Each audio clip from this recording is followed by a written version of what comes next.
कुछ पाने की हो आस आस, कोई अरमा हो जो खास खास आशाएं, हर कोशिश में हो बार बार, करे दरियाओं को आर पार। दोस्तों नमस्कार। दोस्तों मैं एक बात आपसे बताना चाह रहा हूँ कि आज हम लेक्चर नंबर 4 में एंटर कर चुके हैं। तो दोस्तों जो चैप्टर चल रहा है उसका नाम है फाइनेंशियल डिसीजंस। चैप्टर का नाम है फाइनेंशियल डिसीजंस और लेक्चर है 4। लेक्चर नंबर 4 है दोस्तों। चैप्टर का नाम है फाइनेंशियल डिसीजंस। हमने पिछले 3 लेक्चर्स में, लास्ट 3 लेक्चर्स में जो भी कुछ डिस्कस किया, मैंने उसको लास्ट क्लास में पूरा डाउट्स एक्सप्लेन किया था और हम इंडिफरेंस पॉइंट तक, पिछली क्लास में इंडिफरेंस पॉइंट तक पहुंच चुके थे और मैंने क्वेश्चन नंबर 10th भी करा दिया था और 6 भी करा दिया था। फिर मैंने कहा था जी आप होमवर्क करके आइएगा क्वेश्चन नंबर 7 का, 8th, 9th, कुछ इस तरह के क्वेश्चंस मैंने आपको होमवर्क में दिए थे और मैंने कहा था आप प्लीज ट्राई करेंगे। तो जब ट्राई करेंगे तो ज्यादा पता चलेगा कि कहाँ पे मिस्टेक है। तो मैं आज की क्लास में मेनली क्या कराना चाह रहा हूँ वो बताऊंगा आपको।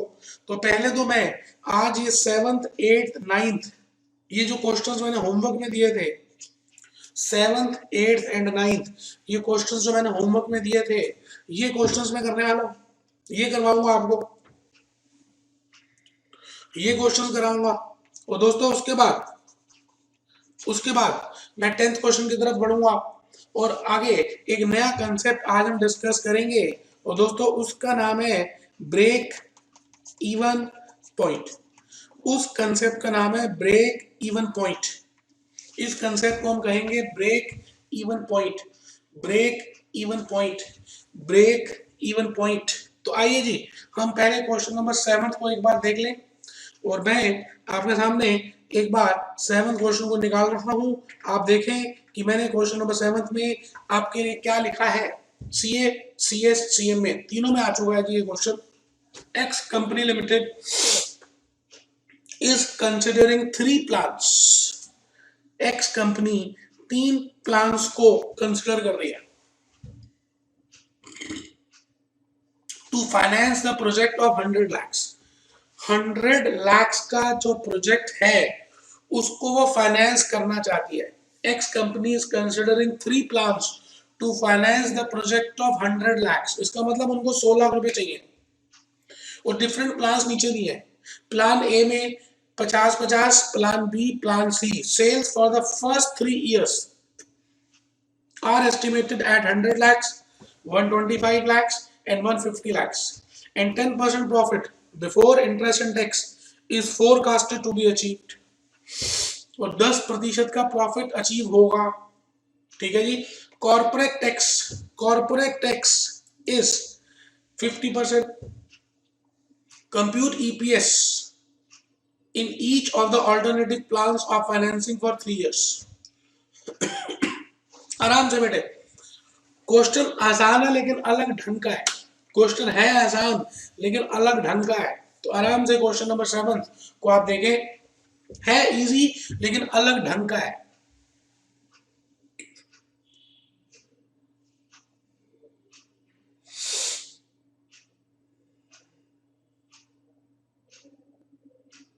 बेटे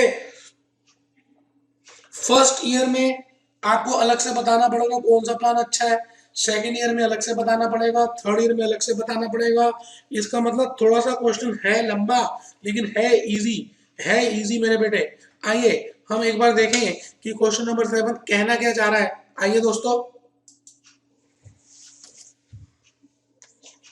क्वेश्चन नंबर 7 वर्किंग नोट 1 बना रहा हूं जी। मैं पहले मैं यहां पे लिख रहा हूं ईयर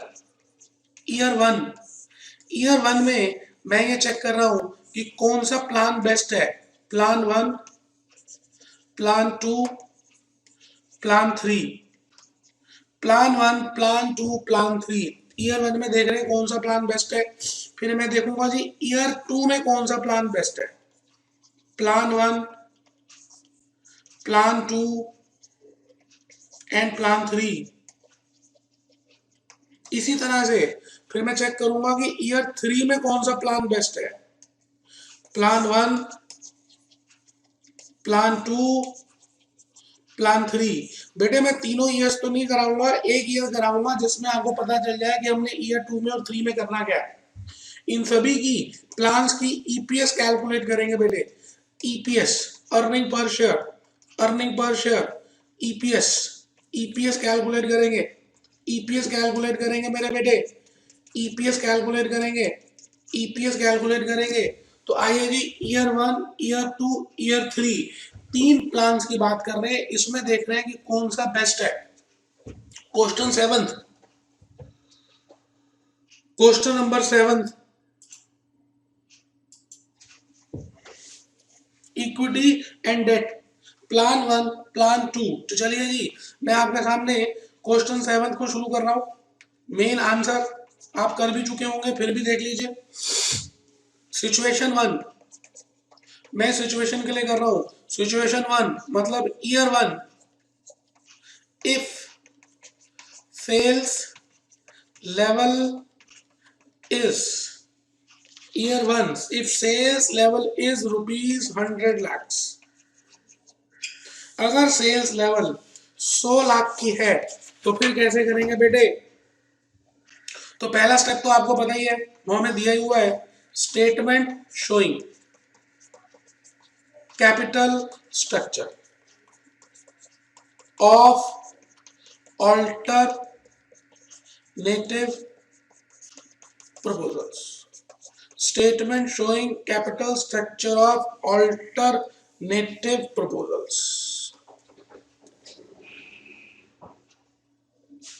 तीन प्रपोजल्स हैं, तीन प्रपोजल्स हैं।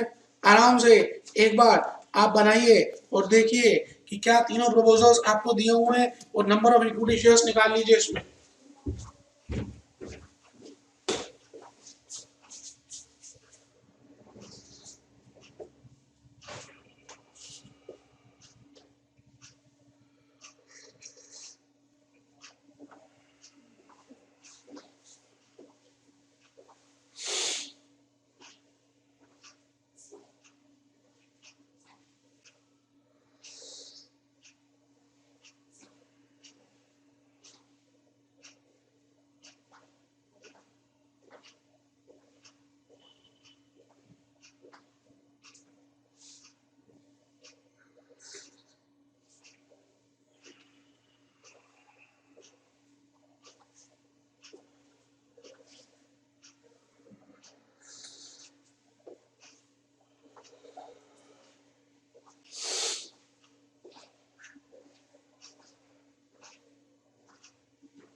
बेटे तीन प्रपोजल्स तो दिए हुए हैं, बस आपको नंबर ऑफ शेयर्स में उसको चेंज करना था। जैसे 50 लाख है तो 50 लाख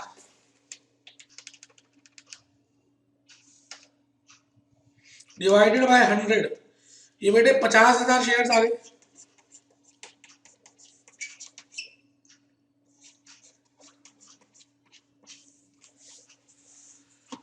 और बेटे 8% डिबेंचर्स आ गए।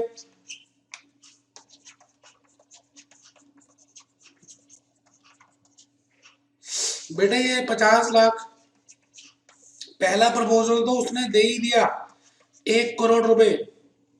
दूसरा प्रपोजल है कि उसमें 34,000 शेयर्स हैं, 100 रुपए का बेटे, 100 रुपए का 34 लाख। और 8% डिबेंचर्स बेटे 66 लाख, ये 100 लाख का आ गया टोटल। अब तीसरा आ गया बेटे 25,000 इक्विटी शेयर, 100 रुपए के हिसाब से 25 लाख। 75 लाख,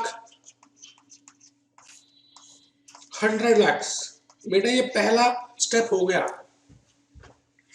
अब चांस की बात है, इस क्वेश्चन में स्टेप नंबर 1 पहले से ही दिया हुआ था, स्टेप 1 गिवन था, स्टेप 1 गिवन था।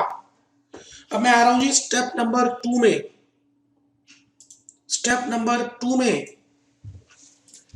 Profitability statement. बेटे सेल्स लेवल में 100 लाख का मान रहा हूं, तो मैं यहां पे लिख रहा हूं profitability, profitability statement of alternative proposals, profitability statement of alternative proposals, proposal 1, proposal 2, proposal 3, proposal 1, proposal 2, proposal 3। Profitability statement बनाएंगे बेटे। सेल्स लेवल 100 लाख की है और बेटे ईबीआईटी 10% है 100 लाख का, 100 लाख का, 100 लाख का 10%, 100 लाख का 10%। आप सोच रहे होंगे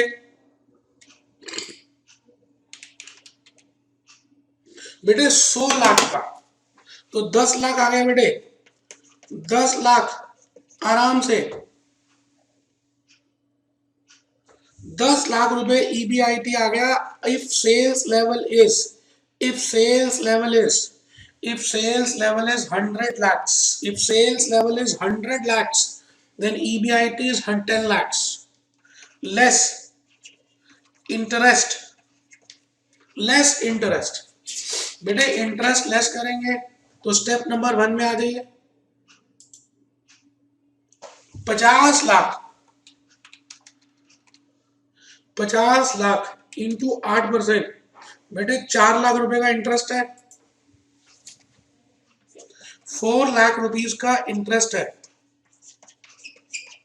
6 लाख रुपए ईबीटी लेस टैक्स। टैक्स बेटे हम लेस करेंगे इसके बाद, और टैक्स देख लीजिए 50% है, ये आ गया जी EAT earning after tax, earning after tax 3 lakh आ गया। आराम से कैलकुलेटर की मदद से करेंगे तो ज्यादा समझ आएगा, प्लीज कैलकुलेटर की हेल्प से करें। लेस, लेस बेटे प्रेफरेंस डिविडेंड है ही नहीं, तो यही बन गया profits available to equity share holders, number of equity shares देख लीजिए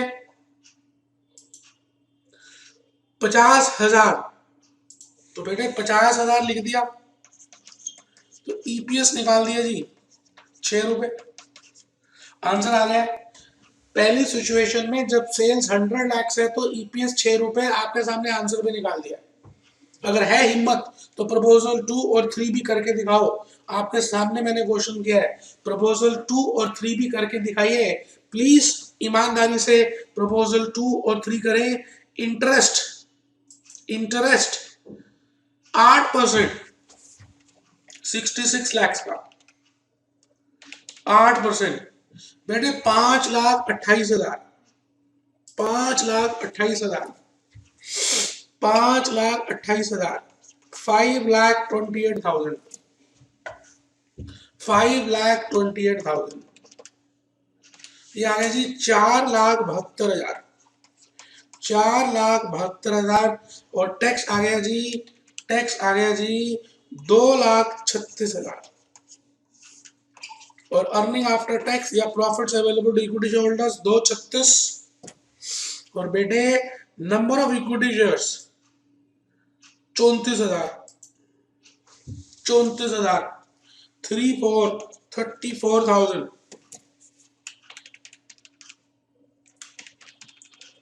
ये बेटे मैंने कर भी दिया और आंसर भी आ गया 6 रुपए 94 पैसे, 6 रुपीज 94 पैसा, 6 रुपीज 94। कहते हैं जो कर्म करते हैं भगवान उनकी मदद करता है, आप कर्म कीजिए। प्रपोजल 3 करके दिखाइए, आंसर लिखा हुआ मैंने 8 रुपए आना चाहिए। सिचुएशन 1 के 3 आंसर्स हैं, फिर सिचुएशन 2 के 3 आंसर्स है, फिर सिचुएशन 3 के भी 3 आंसर्स है। तो इंटरेस्ट निकालिए, इसके बाद इंटरेस्ट निकालिए 75 लाख का 8%, 6 लाख। तो यहां पे मैं लिख रहा हूं जी 6 लाख। 10 लाख में से 6 चले गए, बाकी कितने बच गए जी 4। 2 लाख का टैक्स हो गया, बाकी कितने बच गए जी 2 लाख। अब आप चेक कर लीजिए कि नंबर ऑफ इक्विटी शेयर्स कितने हैं, 25,000। 25,000 इक्विटी शेयर्स है, 25,000 इक्विटी शेयर्स है, 25,000 इक्विटी शेयर्स है। 2 लाख डिवाइडेड बाय 25,000, ये 8 आ गए बेटे।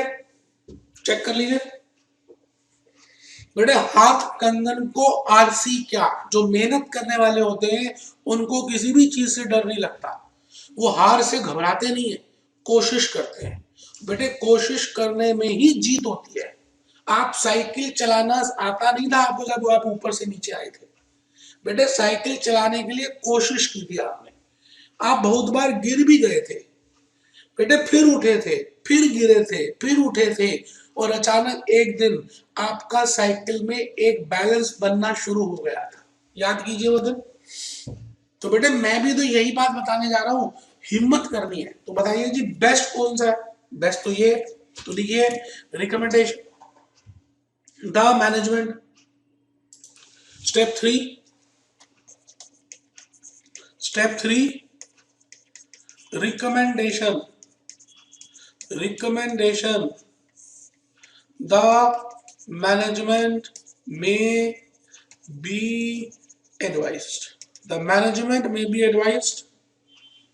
to accept plan 3 as it will maximize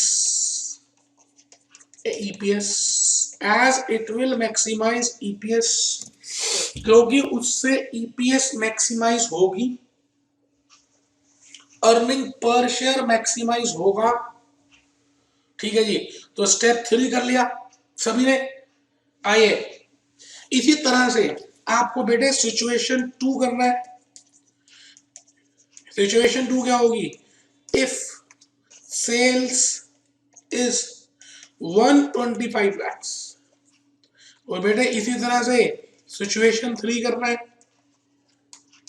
if sales is equal to 150 lakhs, situation 2 situation 3। ठीक है जी, तो मैं चाहता हूं कि आप ये दोनों सिचुएशंस करें, आसान है, आंसर दिए हुए हैं, कर सकते हैं। मैं आता हूं जी क्वेश्चन नंबर 8 की तरफ। तो मैं एक बार 8 में आ रहा हूं, ये 8 आपके सामने खोल दिया। 8 भी वैसे तो इजी था, आपने घर में किया होगा, लेकिन स्टिल इसमें प्रोबेबिलिटी की बातें दी हुई हैं। तो 1 मिनट में दे रहा हूं, आप पहले पढ़ लीजिए। क्वेश्चन नंबर 8 आपके सामने है।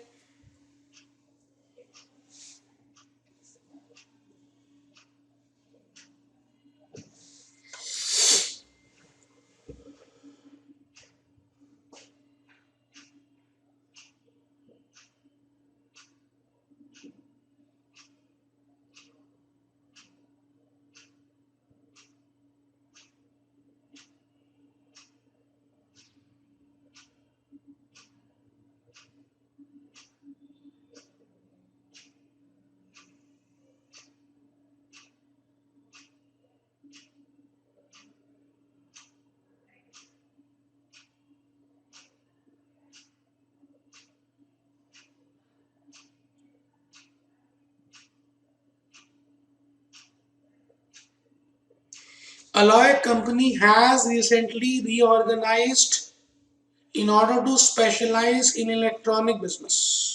कंपनी, क्वेश्चन नंबर 8 था बेटे, बहुत ही अच्छा क्वेश्चन है। Company requires 24 lakhs to enter the business. 24 lakh रुपए चाहिए बिजनेस में एंटर करने के लिए। The company presented 2 plans for consideration. Plan A, 2 lakh equity share 4 रुपए के और 16 lakh debt at 12%। 4 lakh equity shares 4 रुपए के, 8 lakh loan at 11%। The company currently has 1 lakh shares outstanding. आज की डेट में इस कंपनी के पास 1 लाख शेयर्स पहले से ही है और 11% का 4 लाख रुपए का लोन भी है। The following estimates have been prepared by marketing department. State of the economy, poor, average, good, probabilities दी हुई है, EBIT given है, tax rate 50%. You are required to calculate EPS under 2 plans at an expected level of EBIT. आराम से बेटे, फिर recommendation देनी है और फिर प्रॉबिलिटी की बातें हो रही है। मैं चाहता हूं पहले 1 मिनट लगाकर आप खुद पढ़ लें, कोई जल्दी तो है ही नहीं ना बेटे, एक क्वेश्चन कम कर लेंगे, आराम से पढ़िए। आज थोड़ी तबीयत ठीक नहीं है बेटे, कोई बात नहीं, आपका साथ रहेगा बेटे, ठीक हो जाएगी। क्वेश्चन नंबर 8 पढ़ लीजिए और मुझे बताइए कि इस क्वेश्चन में और इससे पहले जो 7 क्वेश्चंस किए उसमें और इसमें डिफरेंस क्या दिखता है आपको। क्वेश्चन नंबर 8 कर रहे हैं समय।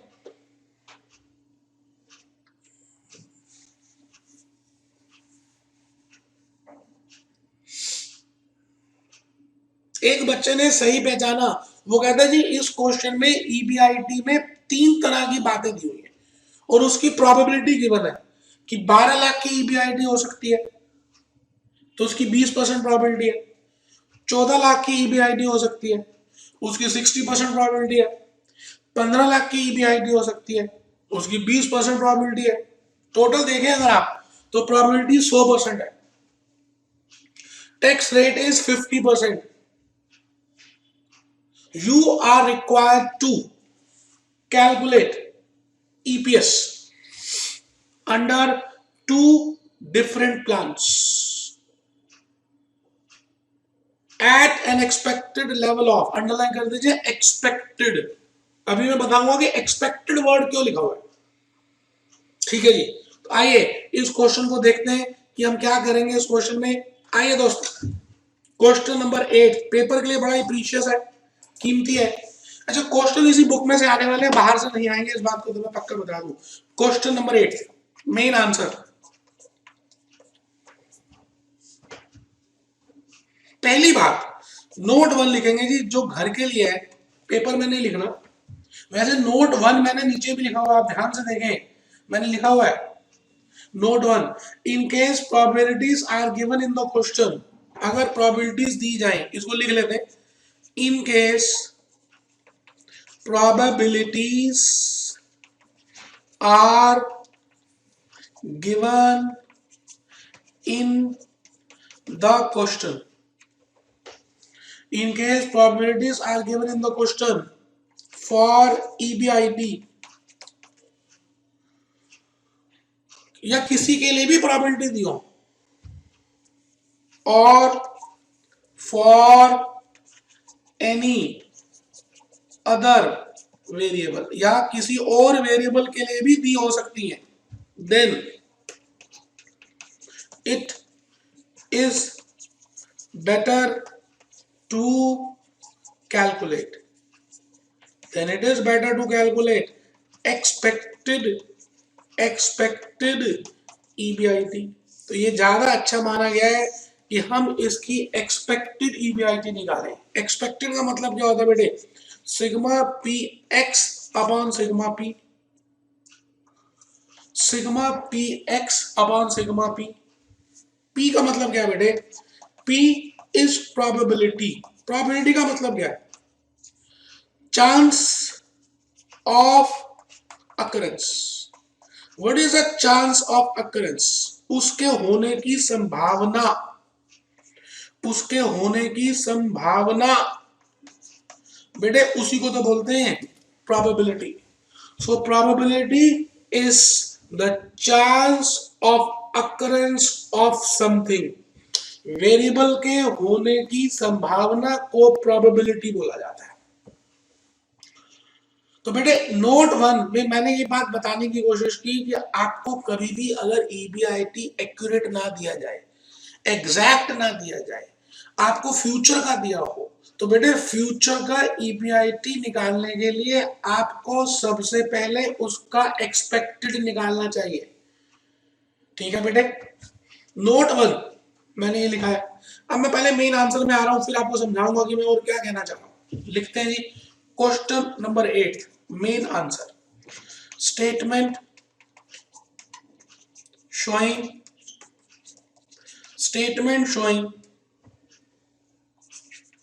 alternative proposals,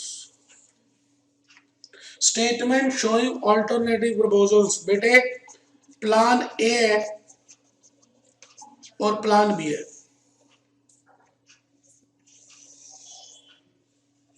प्लान ए और plan B, equity share capital 2 lakh share है बेटे, 4 रुपए के हिसाब से पहले प्लान में। या सबसे पहले तो मेरे हिसाब से एग्जिस्टिंग इक्विटी शेयर कैपिटल लिखना चाहिए। एग्जिस्टिंग इक्विटी शेयर कैपिटल वो कितने, 4 लाख। 4 लाख इक्विटी शेयर 4 रुपए के हिसाब से 16 लाख। और 11% लोन है बेटे, 11% लोन है 8 लाख। 8 लाख। अच्छा मुझे लग रहा है मैंने गलत कर दिया बेटे, मैं दूसरी स्टेटमेंट बनाऊंगा, ये गलत है बेटे, ये ठीक नहीं है, मैंने प्रपोजल 2 का कर दिया बेटे। कोई बात नहीं, मैं एक नई स्टेटमेंट बना देता हूँ, कोई घबराने की बात नहीं, गलती किससे नहीं होती बेटे, किससे नहीं होती गलती। Statement showing alternative proposals, situation A या plan A, plan 2, plan A, plan 2। बेटे यहां लिख रहा हूं मैं existing equity share capital 1 lakh share है बेटे, इंटू 4, मैं मान रहा हूं 4 रुपए का एक शेयर है, 4 लाख। और बेटे 11% लोन है 4 लाख। बेटे 1 लाख शेयर्स है 4 रुपए के और 11% लोन है बेटे 4 लाख रुपए का। यहां लिख रहा हूं बेटे new equity share capital, new equity share capital 2 lakh shares बेटे। अच्छा ये तो दोनों में लिख देंगे, एग्जिस्टिंग तो दोनों में लिख देंगे, एग्जिस्टिंग तो दोनों में लिख देंगे। New equity share capital into 4 8 lakh and 12% loan 16 lakh. बेटे प्लान बी, इसमें बेटे 4 लाख इक्विटी शेयर्स हैं 4 रुपए के हिसाब से 16 लाख। और बेटे 11% का लोन है बेटे, यहां पर 11% का न्यू लोन है, ये तो एग्जिस्टिंग था, तो 11% न्यू लोन बेटे कितना, बेटे 4 लाख। आराम से, मैं तो कह रहा हूं जी टोटल कर लीजिए, कोई जल्दी है ही नहीं, कोई जल्दी थोड़ी है। टोटल करिए जी, 8 और 4 12, 12 और 4 16, 16 और 16 32 लाख। तो बेटे 32 लाख आ रहा है। अब यहां देख लीजिए 16 और 4 20, 20 और 8 32, बेटे 32 लाख। पहला स्टेप तो मैंने कंप्लीट कर दिया। स्टेप नंबर 1 मैंने कंप्लीट कर दिया है, स्टेटमेंट शोइंग ऑल्टरनेटिव प्रपोजल्स। पहला स्टेप मैंने कंप्लीट कर दिया जी, स्टेटमेंट शोइंग ऑल्टरनेटिव प्रपोजल्स। अब मुझे चेक करना है कि इसमें से बेस्ट कौन सा है, बेस्ट प्रपोजल कौन सा है। स्टेप 1 मैं कंप्लीट कर चुका हूं, आप देख लीजिए प्लीज।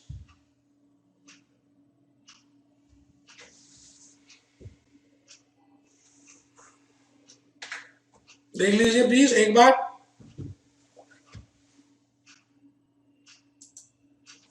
₹32 लाख रुपए प्लान 1 का टोटल है और प्लान 2 का भी टोटल 32 लाख रुपए है।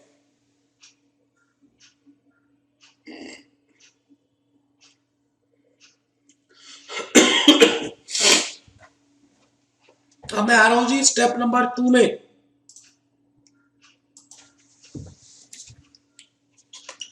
स्टेप नंबर 2 हेडिंग लिखिएगा, profitability statement of alternative proposals.